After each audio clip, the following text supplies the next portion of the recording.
नमस्कार दोस्तों। ये ओल्ड क्वेश्चन पेपर है, ठीक है ना। किसके हैं?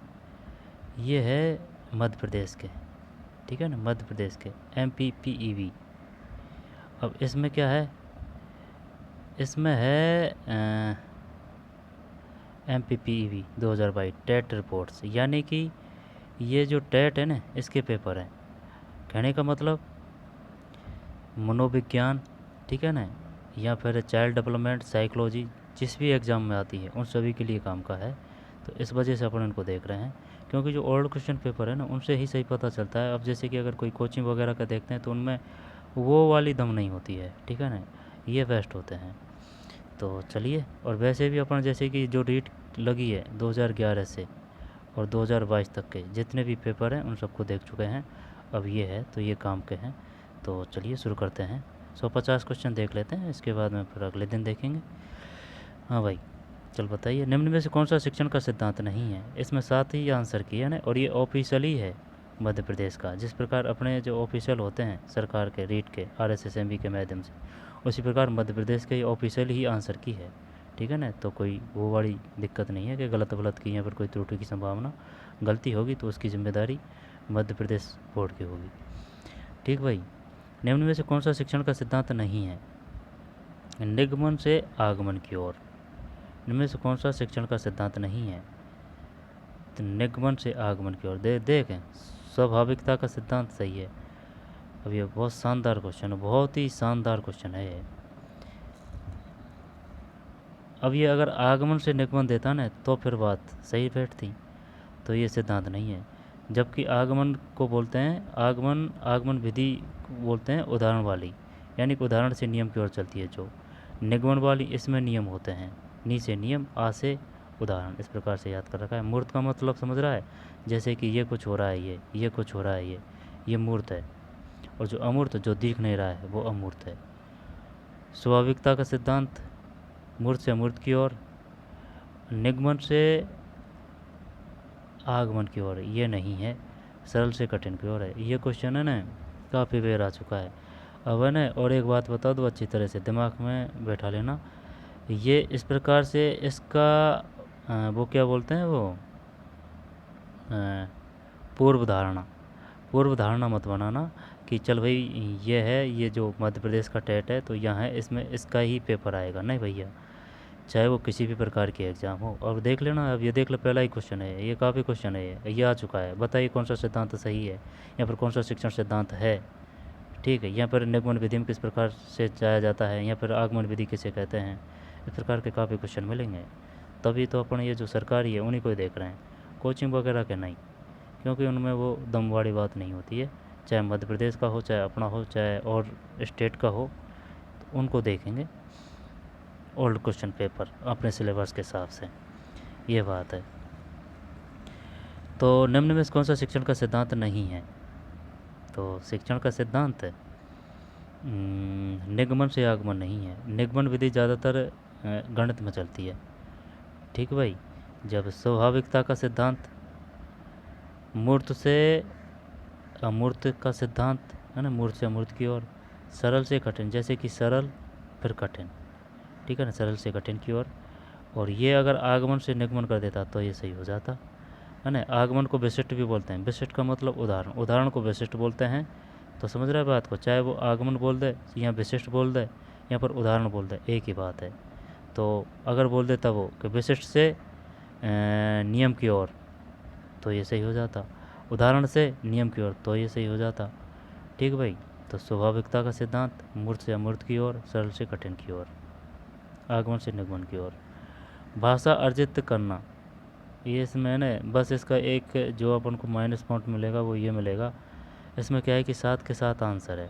अब वो जो साथ के साथ जो आंसर होते हैं ना, तो उनमें दिमाग इतना एक्टिव नहीं होता, वो डायरेक्ट है ना निगाह उस पर ही जाती है आंसर पे कि यार चलिए है, ये बात है। और कोई दिक्कत नहीं। भाषा अर्जित करना सहज स्वाभाविक होता है, लेकिन फ़ायदा एक ही होगा, टाइम बचेगा अपना, लेकिन याद कम होगा, क्योंकि दिमाग इतना एक्टिव नहीं होगा ना। अब जैसे कि ये आंसर को मिटा दे, आंसर को मिटा दे और चल बता, आंसर को मिटा के चल भाई बताइए क्या है इसमें। भाषा अर्जित करना है तो अब आप पूरे क्वेश्चन को पढ़ेंगे, पढ़ने के बाद में फिर आपका दिमाग सोचेगा कि यार इसमें क्या कर सकते हैं, अपने जो पढ़ा है उसके हिसाब से। भाषा अर्जित करना कठिन होता है, सहज स्वाभाविक होता है, भाषा सीखने में बाधक होता है, समय की हानि होती है।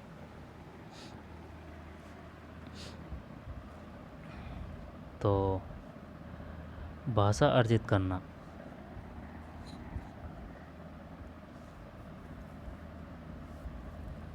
सहज स्वाभाविक होता है। ठीक। निम्न में से उपचारात्मक शिक्षण की सफलता मुख्यतः किस पर निर्भर करती है? उपचारात्मक समस्याओं के कारणों की सही पहचान पर। जब ये जो पहचान है ना, इसको ही अपन डायग्नोस्टिक बोलते हैं, समस्याओं के कारणों की सही पहचान पर। निम्न में से उपचारात्मक शिक्षण की सफलता मुख्यतः किस पर निर्भर करती है? समस्याओं के कारणों की सही पहचान पर। कहानी कथन के उद्देश्यों में कौन सा पक्ष शामिल नहीं है? जब भाषा के लिखित रूप से परिचित, भाषा के लिखित रूप से परिचित। कहानी कथन के उद्देश्यों में कौन सा पक्ष शामिल नहीं है?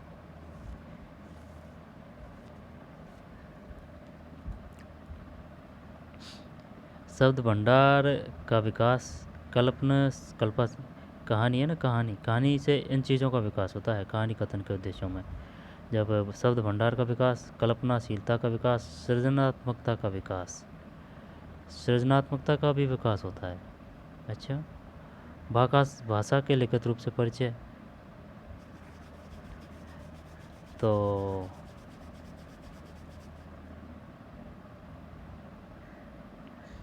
ये शामिल नहीं है। कहानी कथन के उद्देश्यों में कौन सा पक्ष शामिल नहीं है? शब्द भंडार का विकास है और कल्पनाशीलता का विकास है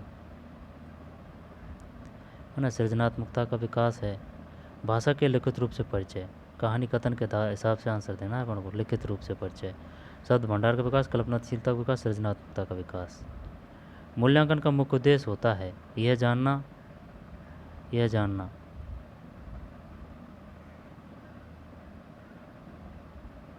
यह जानना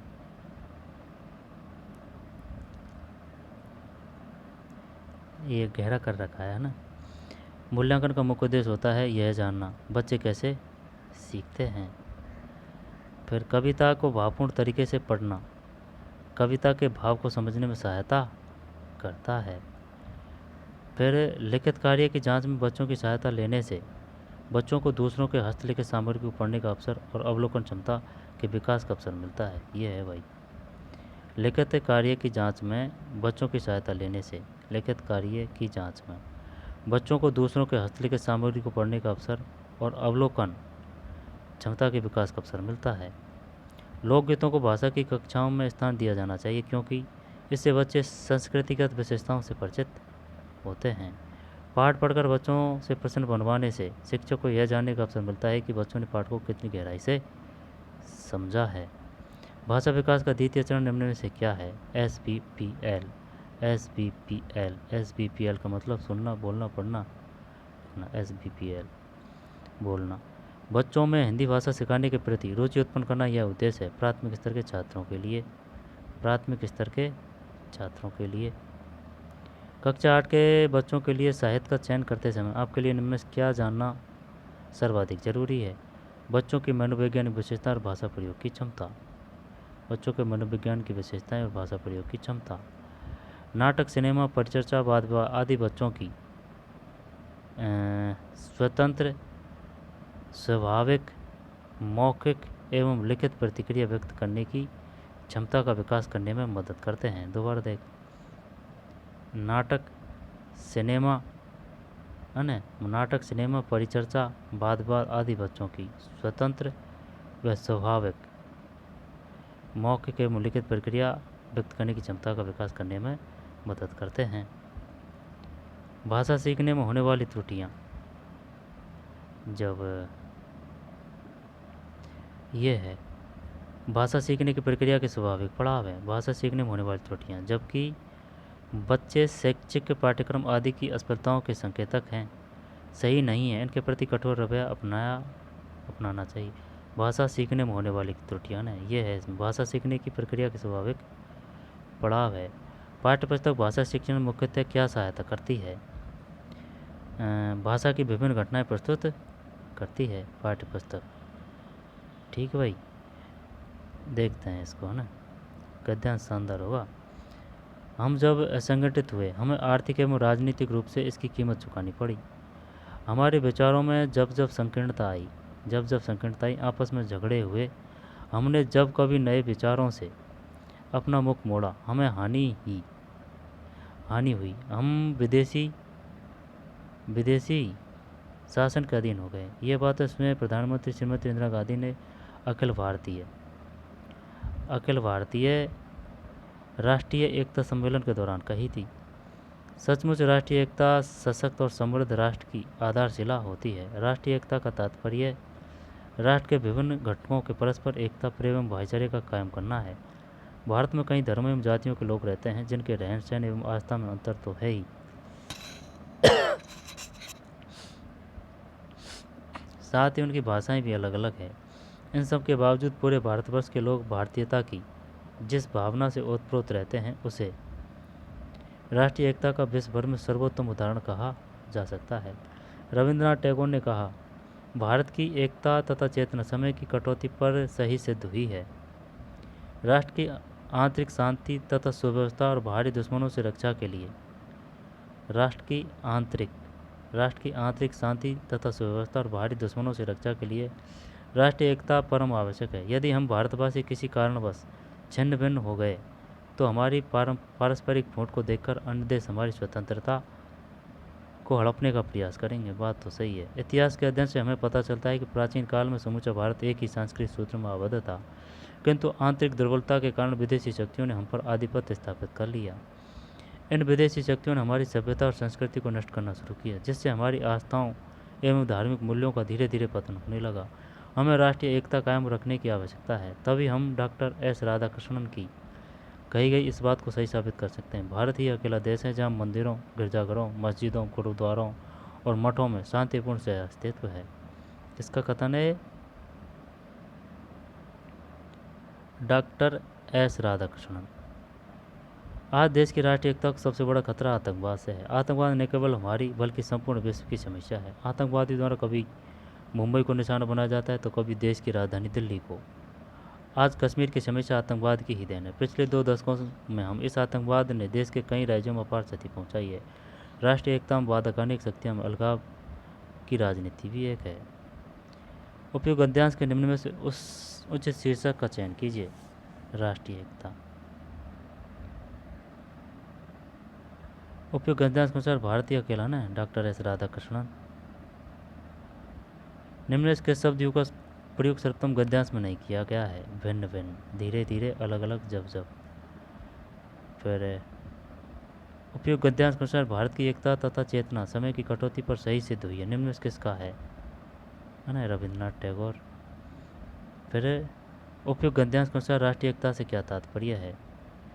राष्ट्र के विभिन्न घटकों में परस्पर एकता, प्रेम एवं भाईचारे का कायम रहना। फिर निम्न में से आबद्ध का विलोम शब्द क्या है? आबद्ध का विलोम शब्द आज़ाद, पता नहीं यार। आबद्ध का विलोम शब्द क्या है? आबद्ध का है आज़ाद। फिर मत एकता में कौन सी संधि है? मत एकता में या में वृद्धि संधि होनी चाहिए। हाँ, वृद्धि से मात्रा है ना, ये ऐसे याद कर रखा है जैसे अब ये वृद्धि का ये है ना, ये मात्रा, इसको पढ़ने एक तो ये और ये 2 मात्रा, यानी कि वृद्धि, मात्रा की वृद्धि हो गई, वो वृद्धि संधि है। और धीर की संधि जैसे कि आ है ना, ओ, औ, वो है दीर्घ।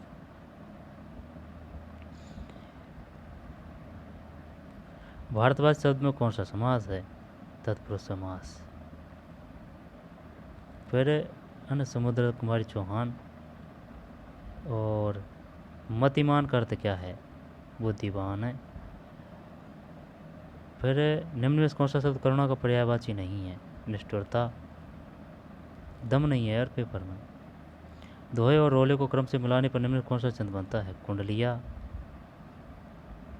है ना। दम नहीं है ना। निम्न के शब्द का प्रयोग उपयुक्त पंक्तियों में नहीं किया गया है। शोक, साइकोलॉजी देखनी है ना, साइकोलॉजी देखते हैं। चल, साइकोलॉजी।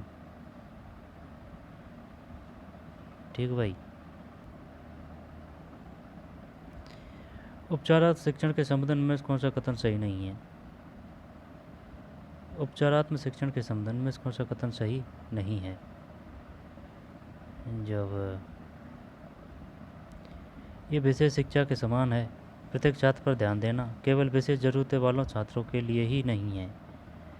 जब ए है इसमें विशेष है ना, उपचारात्मक शिक्षण के संबंध में कौन सा कथन सही नहीं है? ये विशेष शिक्षा के समान है, ये सही नहीं है। तो इसका मतलब प्रत्येक छात्र पर ध्यान देना केवल विशेष ज़रूरत वाले छात्रों के लिए ही नहीं, उन छात्रों के लिए है जो अपने साथियों की तुलना में पिछड़ रहे हैं। शिक्षक द्वारा व्यवहार घटना के तथ्यात्मक विवरणों को रिकॉर्ड करने और विद्यार्थियों को वास्तविक रूप से समझने में मदद करने के लिए उपयोग किया जाने वाला एक खुला उपकरण है। अब हम इनमें से किसे संदर्भित कर रहे हैं? दिए गए विकल्प में से कोई नहीं। असाधारण बच्चों के लिए उपचार के विवरण जो भी हो, हमारा मुख्य कार्य किसी विशेष बच्चे को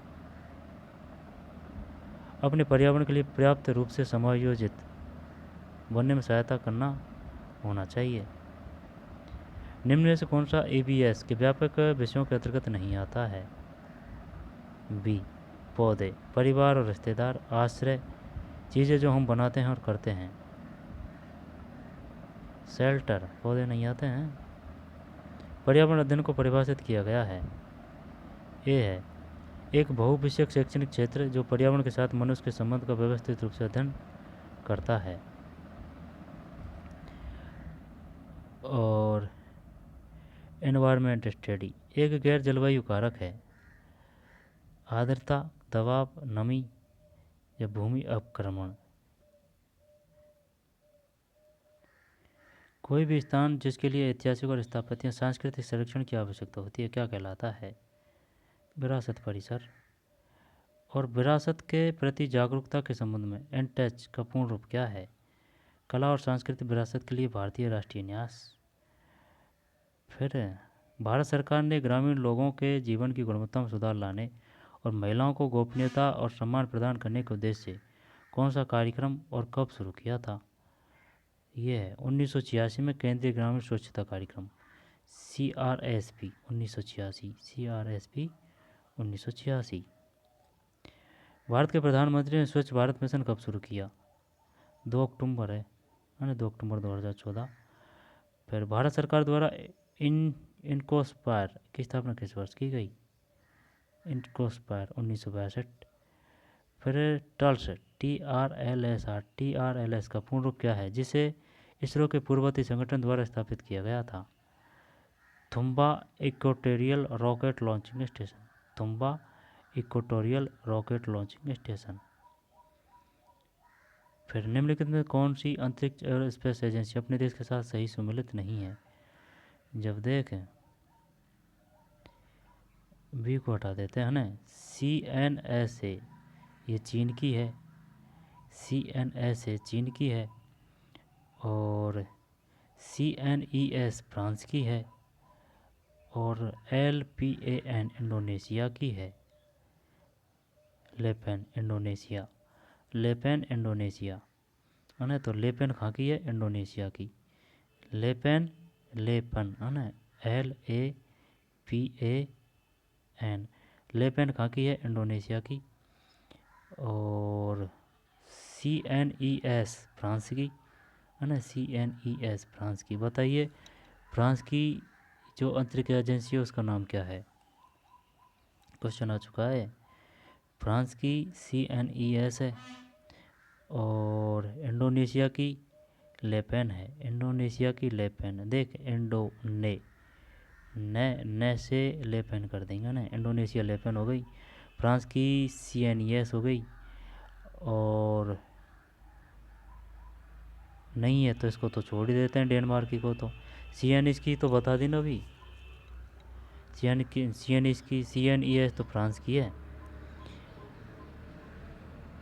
फिर ये भी नहीं है इसमें ना, CNSA चीन की। CNSA किस देश की अंतरिक्ष एजेंसी है? चीन। और CNES फ्रांस। लेपेन इंडोनेशिया। भारत के पहले उपग्रह आर्यभट्ट का प्रक्षेपण द्रव्यमान क्या था? ओहो, प्रक्षेपण द्रव्यमान का ही पूछ लिया। अच्छा, भारत के पहले उपग्रह, ये तो पता है भारत का पहला उपग्रह आर्यभट्ट आर्यभट्ट है, लेकिन प्रक्षेपण द्रव्यमान क्या था?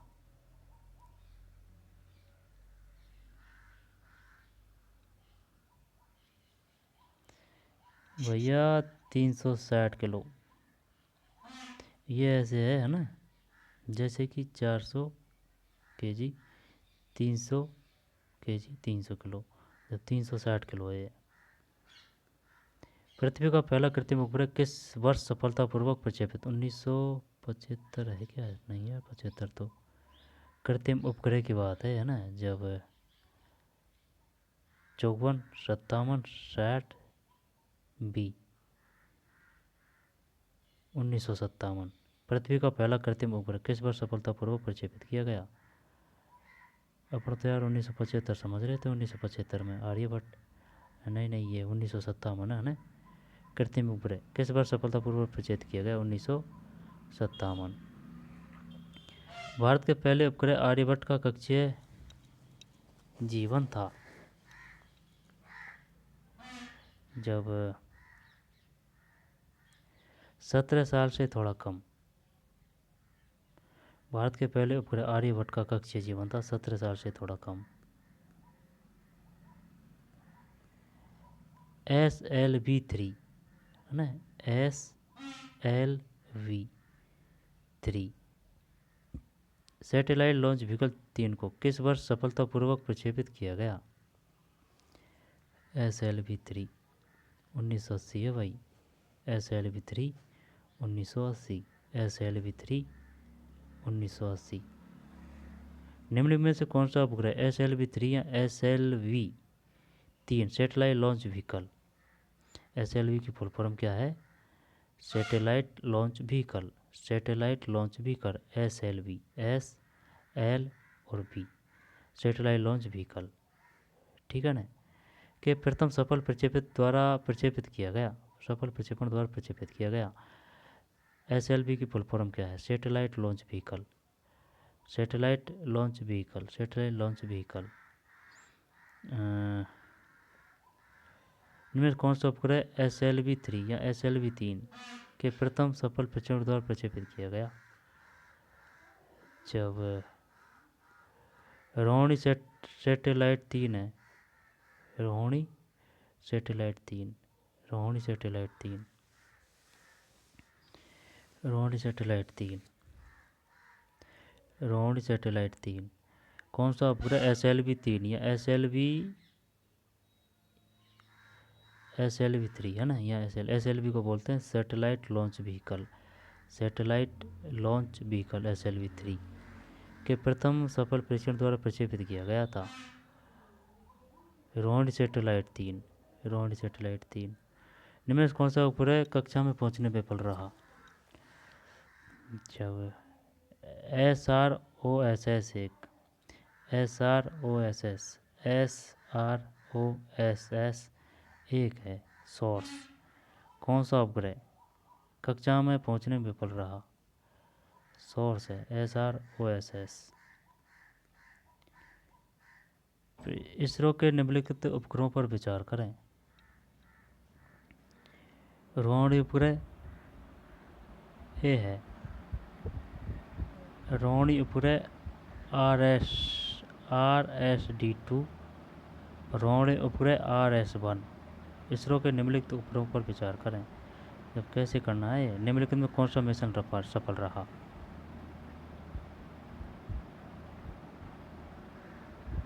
केवल 1 और 2,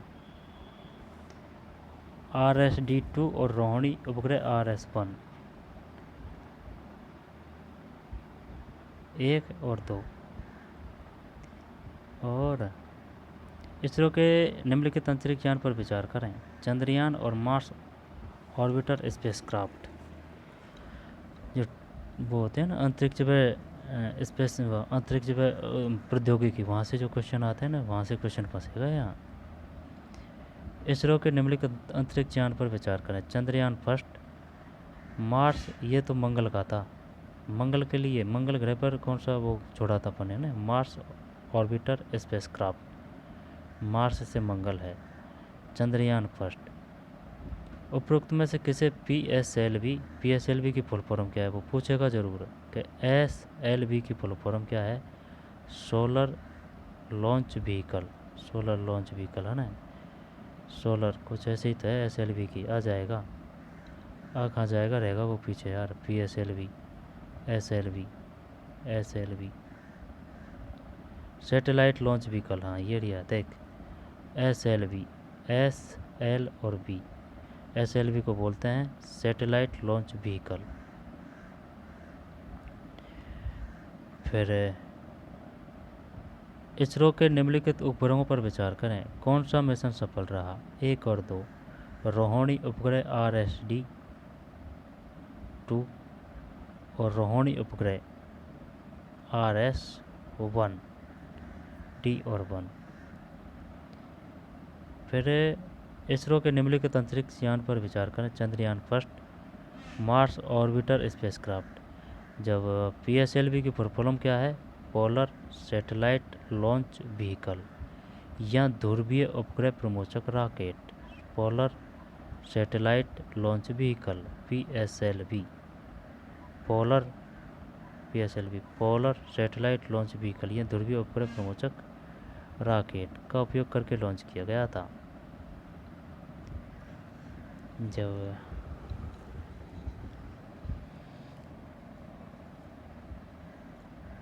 सी है, सी का मतलब है ये ऐसे है ना, देख, ए ये हो गया और बी ये हो गया,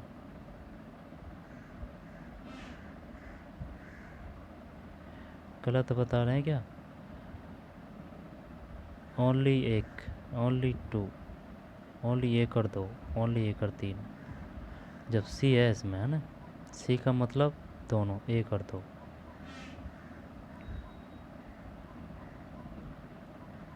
उपयोग करके लॉन्च किया चंद्रयान फर्स्ट को और मार्स ऑर्बिटर स्पेसक्राफ्ट को। वो जो अपन से ये पूछेगा, ये बताइए चंद्रयान फर्स्ट को किस यान से छोड़ा गया था, PSLV। चंद्रयान फर्स्ट को किस यान से छोड़ा गया था, PSLV, PSLV। और मार्स ऑर्बिटर स्पेसक्राफ्ट को किससे छोड़ा गया था, PSLV, PSLV। Polar satellite launch vehicle या ध्रुवीय उपग्रह प्रमोचक रॉकेट, ध्रुवीय उपग्रह प्रमोचक rocket, polar satellite launch vehicle.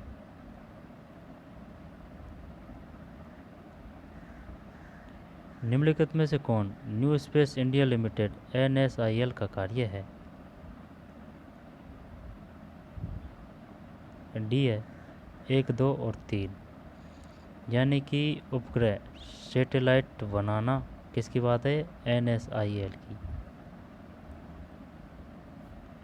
ग्राहकों से संबंधित उपग्रहों के लिए लॉन्चिंग सेवाएं प्रदान करना, भारतीय उद्योगों के माध्यम से उपग्रह निर्माण को सुगम बनाना। दोबारा देख ले, new Space India limited, new Space India limited का कार्य है NSIL का, न्यू स्पेस इंडिया लिमिटेड। जब new Space India Limited NSIL का कार्य है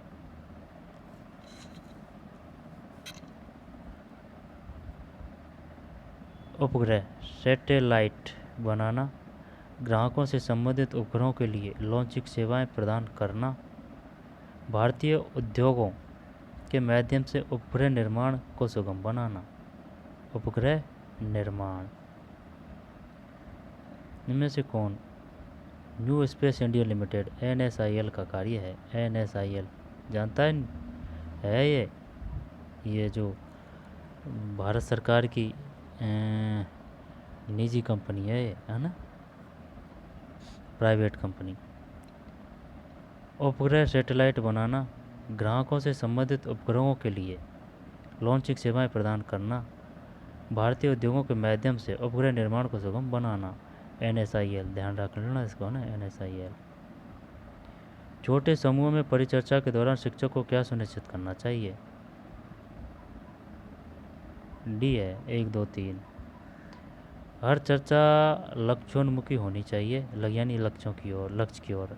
चर्चा में सक्रिय रूप से भाग लेने के लिए बच्चों के पास विषय के बारे में पर्याप्त जानकारी है, या फिर जानकारी हो।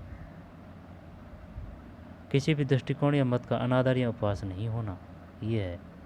छोटे समूह में परिचर्चा के दौरान शिक्षक को क्या सुनिश्चित करना चाहिए? हर चर्चा लक्ष्योन्मुखी होनी चाहिए, चर्चा में सक्रिय रूप से भाग लेने के लिए बच्चों के पास विषय के बारे में पर्याप्त जानकारी हो, किसी भी दृष्टिकोण या मत का अनादर या उपहास नहीं होना।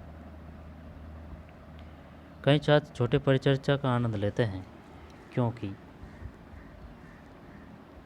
डी है 1, 2, 3। यह सहकर्मी आधारित संचार है, इसमें अंतःक्रियाएं होती है, यह शिक्षार्थियों की सक्रिय भागीदारी को प्रोत्साहित करता है। फिर कौशल जो छात्र छोटे परिचर्चा के माध्यम से विकसित करते हैं, कौशल जो छात्र छोटे परिचर्चा के माध्यम से विकसित करते हैं, दोनों 1 और 2, विश्लेषणात्मक और संचार। निम्न में कौन सा EBM शिक्षण अधिगम की अवलोकन पद्धति का लाभ नहीं है? लाभ नहीं है। लेखन कौशल विकसित करना, ये नहीं है। जबकि छात्रों को संतुष्ट करना, छात्रों की जिज्ञासा विकसित करना, बच्चों को उनके पर्यावरण का पता लगाने के लिए प्रोत्साहित करना। फिर इंग्लिश नहीं। स्थूल क्रियात्मक कौशल है लिखना, चित्रकारी, चलना, ABC। राइटिंग लिखना, ड्राइंग चित्रकारी, वॉकिंग चलना, और कैचिंग पकड़ना। जब C है इसमें, C का मतलब चलना है भाई। नहीं नहीं नहीं, देखें, लिखना हो गया, फिर चित्रकारी हो गया, है ना, राइटिंग लिखना हो गया, है ना, और ड्राइंग चित्रकारी हो गया, और वॉकिंग चलना की बात कर रहा है। ये तो चलना की बात कर रहा है। सी का मतलब क्या है? स्थूल। स्थूल का मतलब होता है बड़ा। सही है, सही है।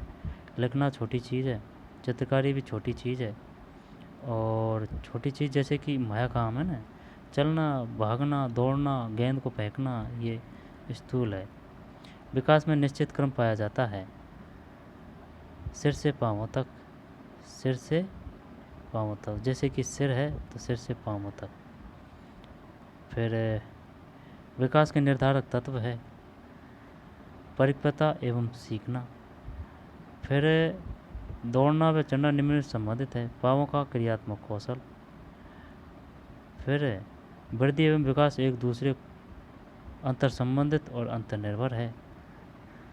फिर भ्रूण किसकी सहायता से माँ के शरीर से जुड़ा रहता है?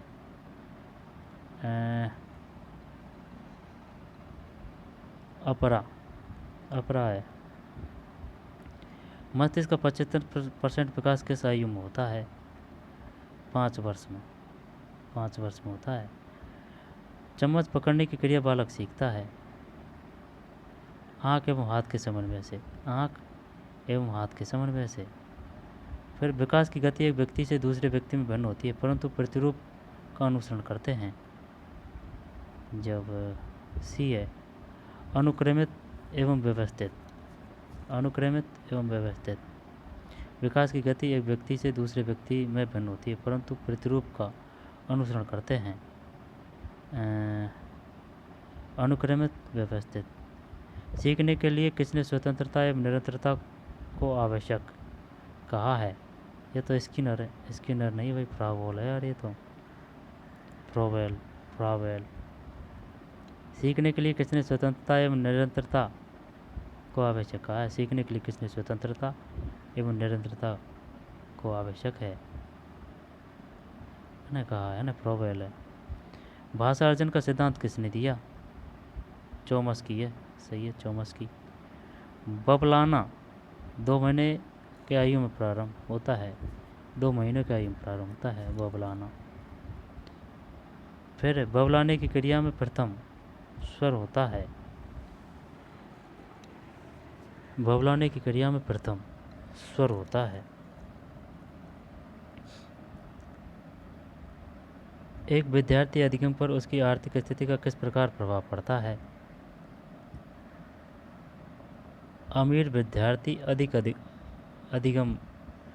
अधिगम करता है, अमीर विद्यार्थी अधिक अधिगम करता है, सी है इसमें। किसी प्रकार का प्रभाव नहीं पड़ता, यह है आंसर।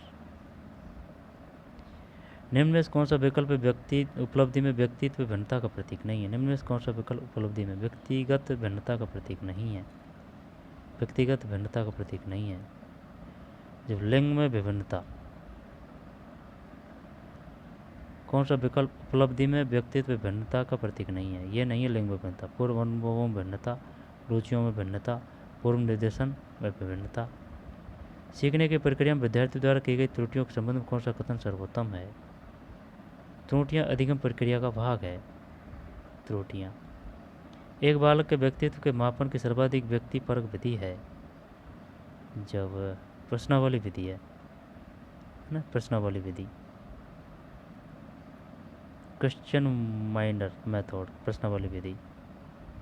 निम्न में से व्यक्तित्व मापन की प्रक्षेपी विधि है, प्रक्षेपी विधि है प्रासंगिक अंतर्बोध परीक्षण, टैट बोलते हैं इसको, थैमेटिक एप्रेस्टेशन टेस्ट, TAT, थैमेटिक एप्रेस्टेशन टेस्ट, TAT है भाई, ठीक है। थैमेटिक एप्रेस्टेशन टेस्ट, TAT की फुल फॉर्म है थैमेटिक एप्रेस्टेशन टेस्ट, प्रासंगिक अंतर्बोध परीक्षण। निम्न व्यक्तित्व मापन की प्रक्षेपी विधि, प्रक्षेपी विधि कौन सी है?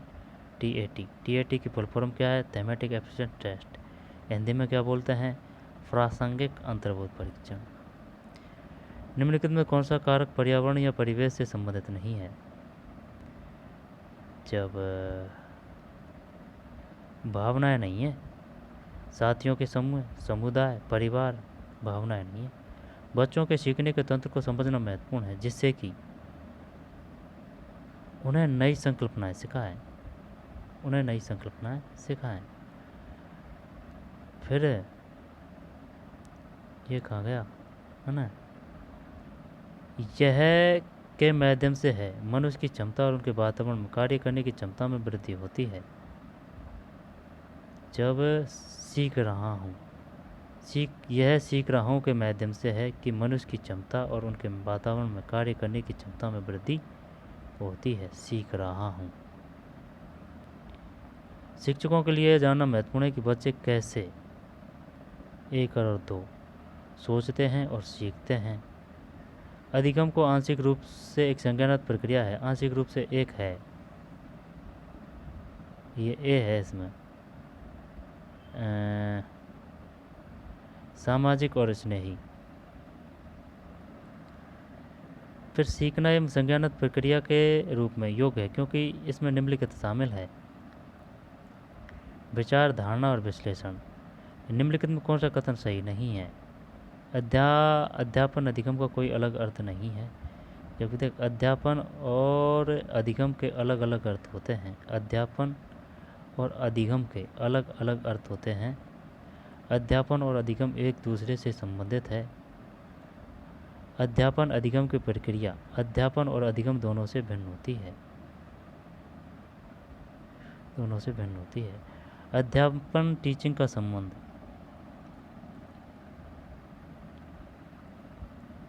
जिम्मेदारियों, अध्यापन टीचिंग का संबंध जिम्मेदारियों से नहीं है, अध्ययन है ना, और राइटिंग है, अर्थमेटिक है, अंकगणित है। अधिकार और दायित्व इसमें शामिल है।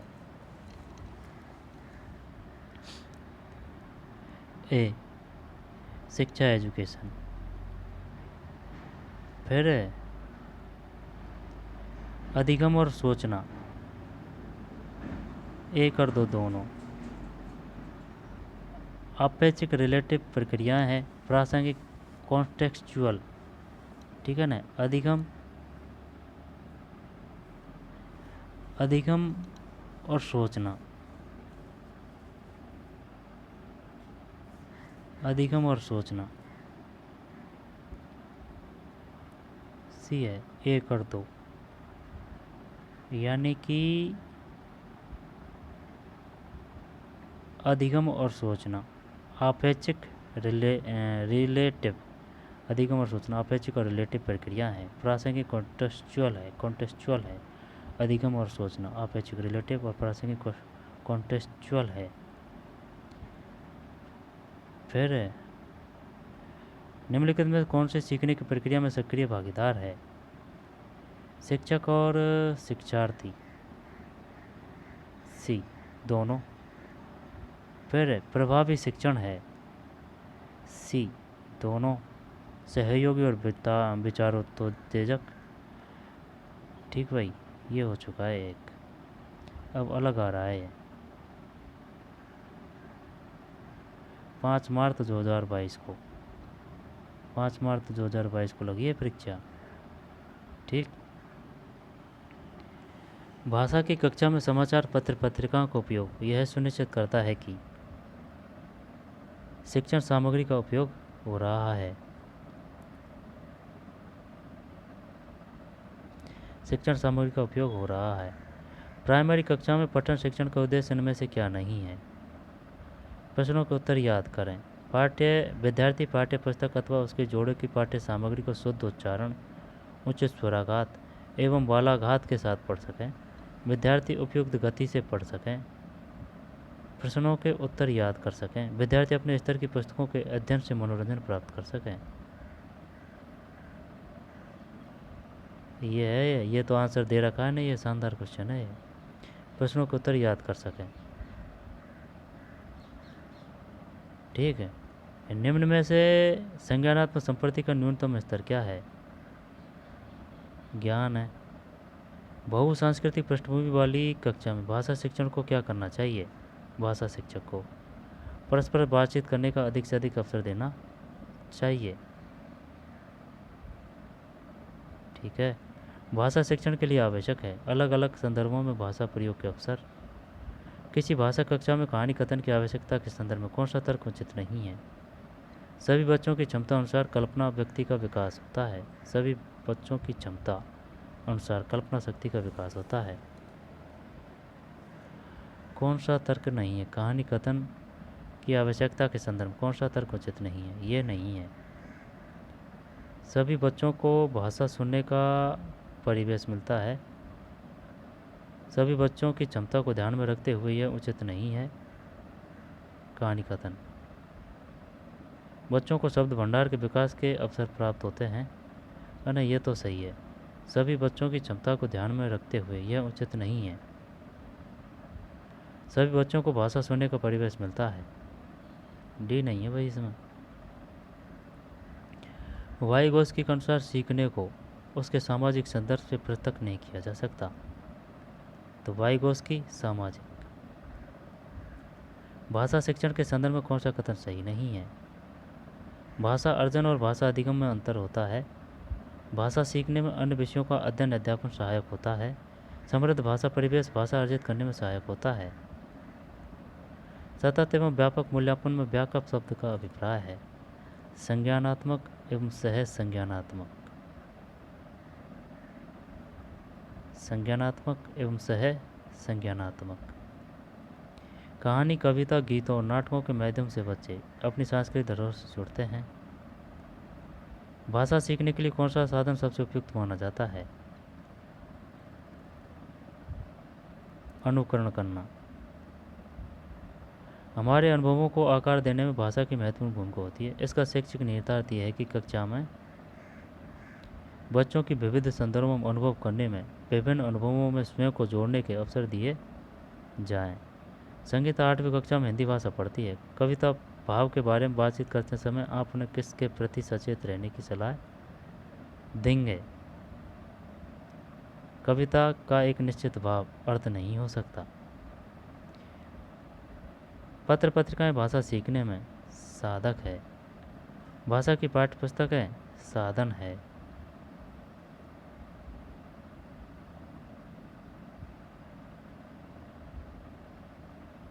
पैसेज को पढ़ लेते हैं ना, वैसे ज़रूरी है दैनिक जीवन के काम के लिए, है ना, काफ़ी चीज़ मिलेगी सीखने को।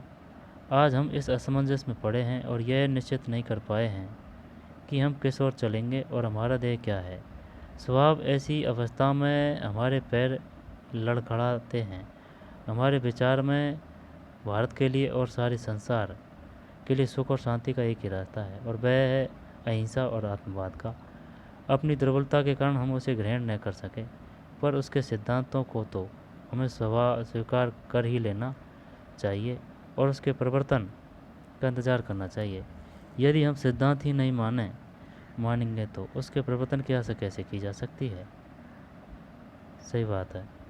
यदि हम सिद्धांत ही न मानेंगे तो उसके परिवर्तन की आशा कैसे की जा सकती है?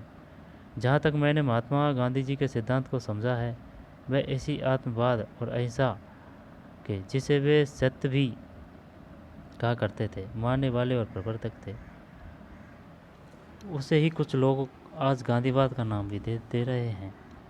यद्यपि महात्मा गांधी ने बार बार ये कहा था कि वे किसी नए सिद्धांत या वाद के प्रवर्तक नहीं हैं, और उन्होंने अपने जीवन में प्राचीन सिद्धांतों को अमल कर दिखाने का यत्न किया।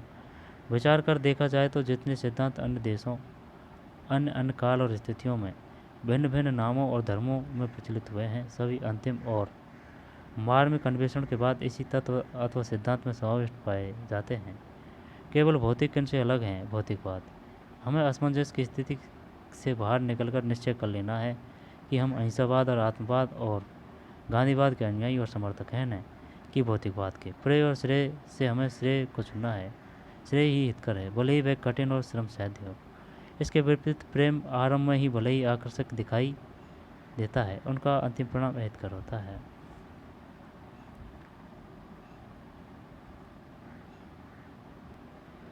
चल, काफ़ी हो गया ना, ये इतने काम के नहीं है अपने लिए। तो चलिए मिलते हैं नई वीडियो में। धन्यवाद।